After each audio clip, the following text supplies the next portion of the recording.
you a water buffalo?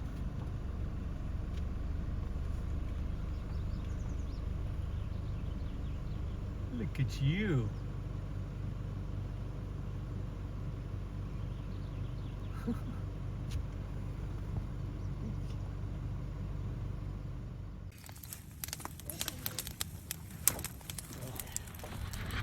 One thing I can do with a busted rib is get the farm store going. So, oh my goodness, walking feels like my whole midsection is China, or it's like a glass full of water and you don't want to spill any. That's the way I'm walking. Just need to relax my upper body.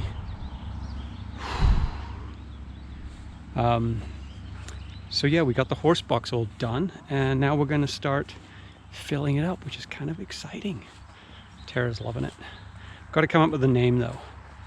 We're batting around a million names. And I was thinking we could keep it in the gate so people could park alongside here.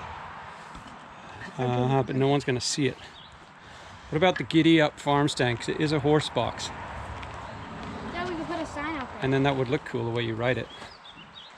So you got these for flowers.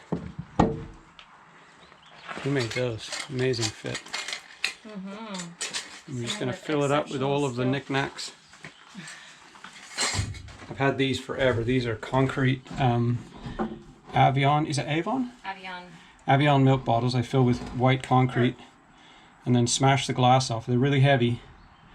And you can put a candle in if you want to, but they're kind of just cool texture, super smooth. But I've had these forever. People don't really get it. They're like, what's it for? I'm like, it's just looks cool. Maybe people over here will get it. So yeah, we're gonna kit this out. Is everyone excited? Oh yeah, sorry. Yeah, sure. Somebody just pulled in actually. They were wondering what we were doing, but then Curious, not ready yet. curious neighbors.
Well, look at this.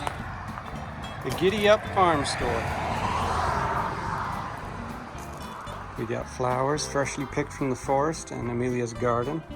This will be filled up more. We got some of Dad's art, concrete water bottles. Smells good.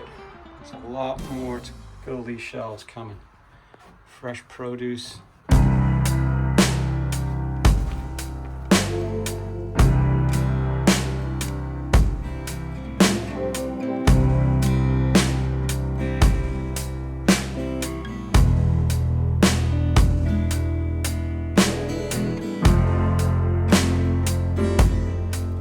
One thing that makes your head spin a little bit is kind of getting your ducks in a row.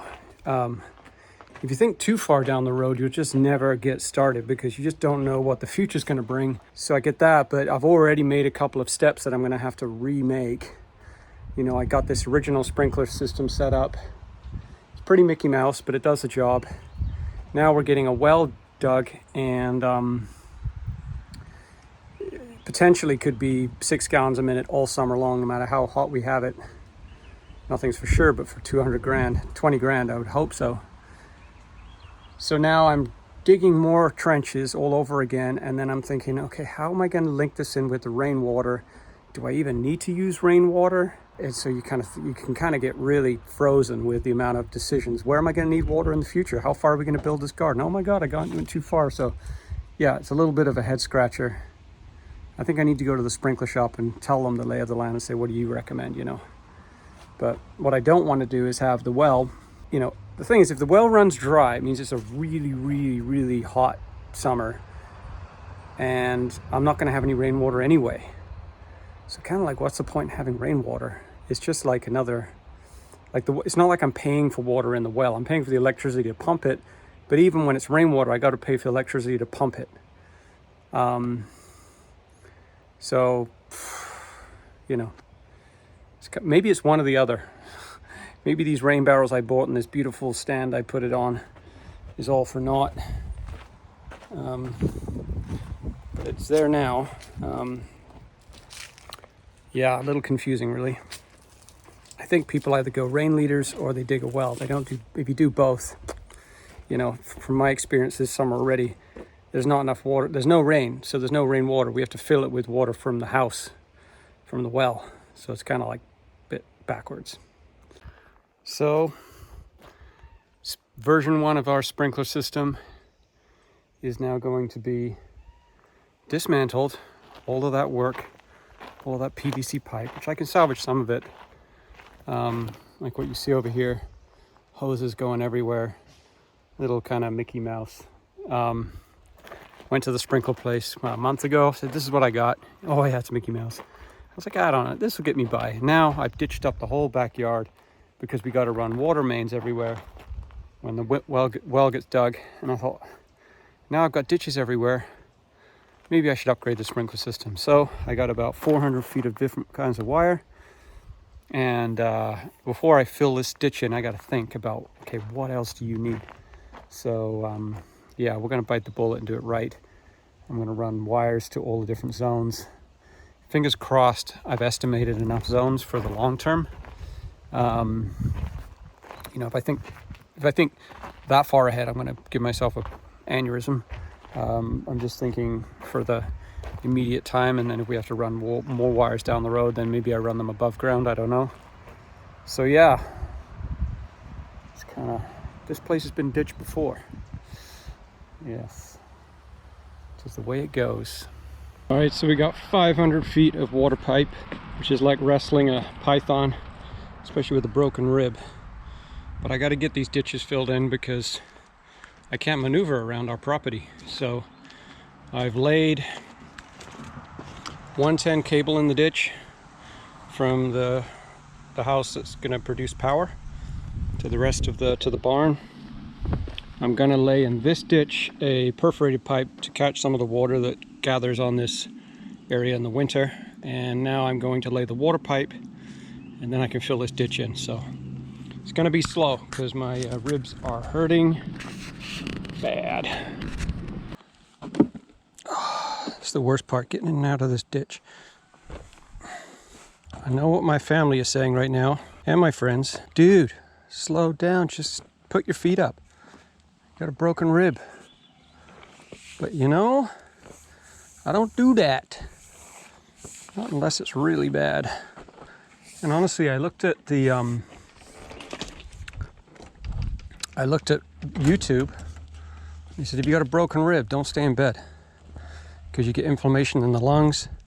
Best thing you can do is stay active, stay on your feet, breathe as deep as you can to expand your lungs, which hurts.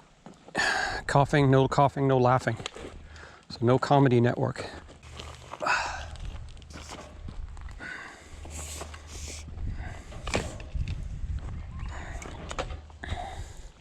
Okay, that's the first run. Make sure I got myself enough on each end. Figure the deeper you go, the less the frost is going to get it. I was actually expecting this pipe to be a lot thicker walled.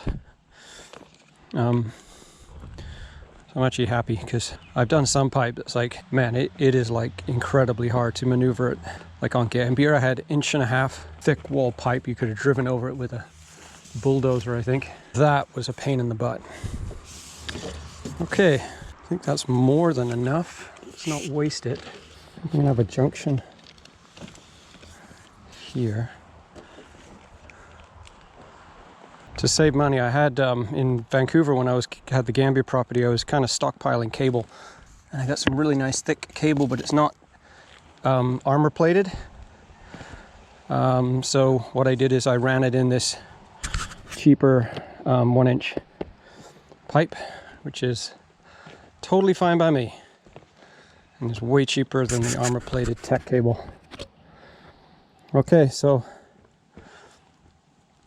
now I'm going to fill the bottom of this with some gravel so I can lay my perforated pipe. That's going to be hard. Raking and shoveling is not easy.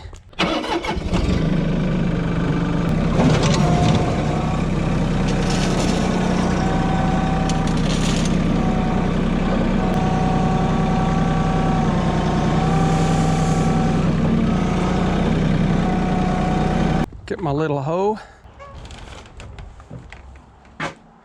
Hey ho, there we go. Lots of grunting and groanings.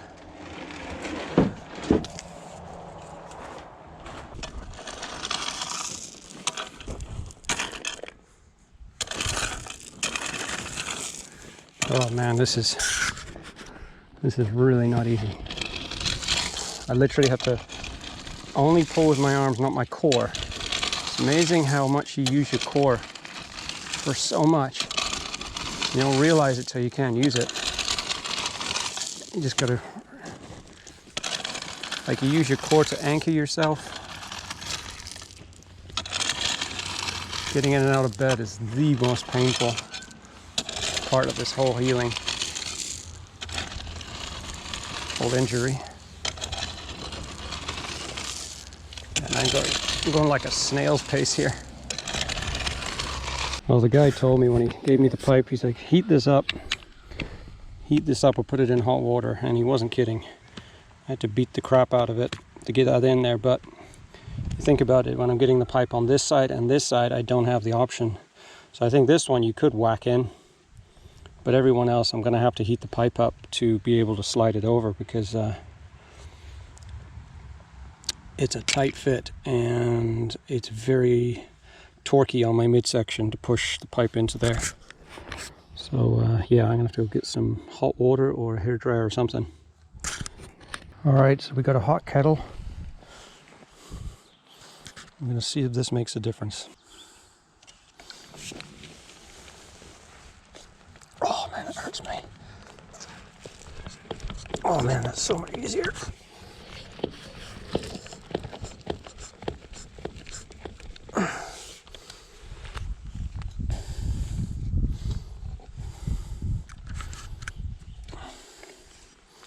Put the lid on. Gabe, can you give me a hand, or Amelia? Okay.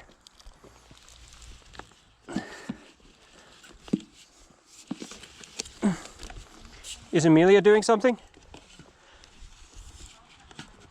Actually, it's okay, I figured it out. Percolating pipe.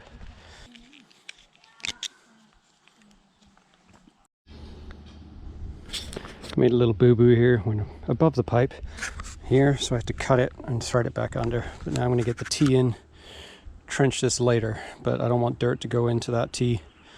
So yeah, a bit of time in the kettle. You know how we had set these up to get water by the sprinkler? It just wasn't enough, so they're like Wilting? Well, I don't know if that one's gonna make it. Oh so yeah. I'm gonna plant them and then we'll just see what happens.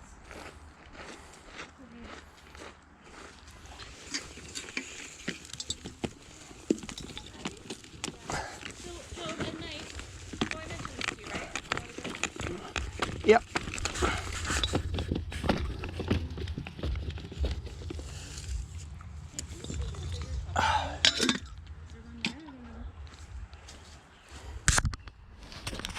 Okay, so now the water pipes will run. We've got some junction boxes in. I went and got some parts. These parts here, plus a controller, it's almost $1,000. It's insanity. The insanity, the amount of money we have to spend on getting water to our plants. I hope this pays off. Now I've dug all the ditches, laid all the pipe, laid all the electrical. God forbid I forget something. Now I'm filling in all the ditches. So here we go again.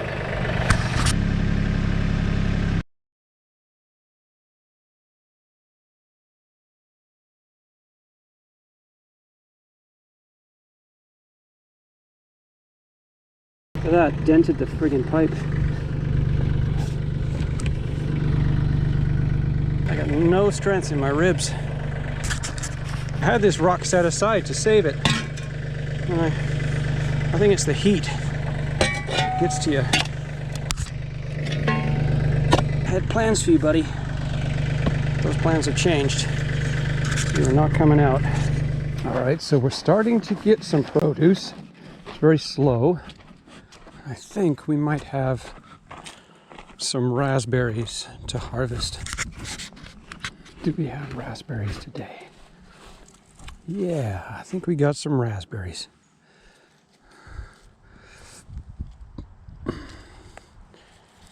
That one can stay. I had one of these the other day. It's very, very sweet.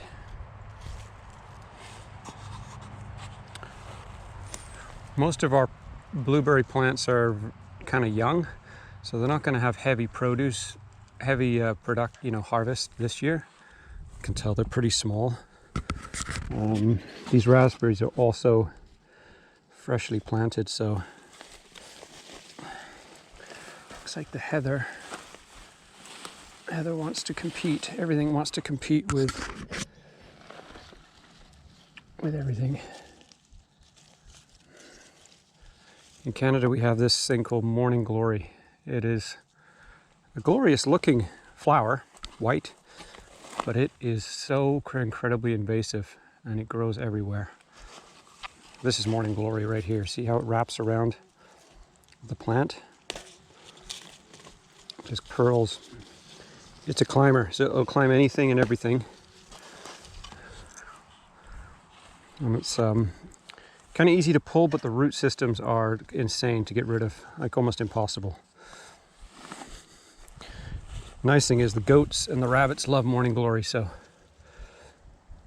free food for them. We've opened our farm store, but it's a little embarrassing when you walk in there. There's maybe 2 zucchinis and one cucumber at the moment. So it's kind of 2 trains of thought, you know, open with a bang, have the place packed, or open it gradually. I think, you know, when you have a real true organic farm store, you only put in there what's in season. So it's never going to be, you know, when our fruit trees start giving fruit this year, it'll be crazy in there. And I'm sure lots of people are looking out for that, because this farm was a producing farm before we bought it, and people know where to come to get different things. You know, you go one place for your eggs, another place for your fruit, another place for your blueberries. It's kind of nice. There's enough love to go around. Oops. I don't think I'm going to fill this this container. But I'll put these in the fridge and we can add to it. Thistles. So many weeds. The curse of the weed. Gardening would be a breeze without weeding. When I first moved from Canada, I came to Arkansas, and the place that we moved to in Arkansas had there we go, not a full container. That's okay though. The place that we moved to in Arkansas had a blueberry farm, and I didn't like the taste because we didn't grow up on it. We didn't actually eat much fruit at all in our house because we were quite poor and fruit's expensive.